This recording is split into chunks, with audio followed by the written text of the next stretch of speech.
Желева, Борислав Лазаров.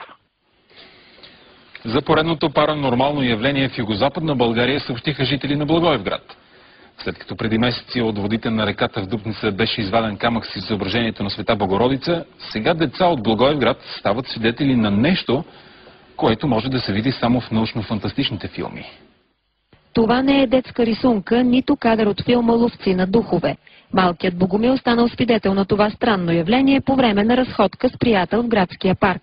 Децата използвали едни от последните топли дни за спорт и снимки сред природата. Както ме снимаше и той каза да видя, и аз като се обърнах, видяхме в небето две ръце държат нещо като светлина.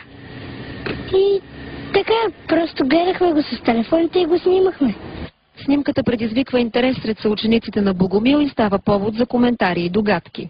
Според теб какво означава това? И нещо много ценно, сигурно.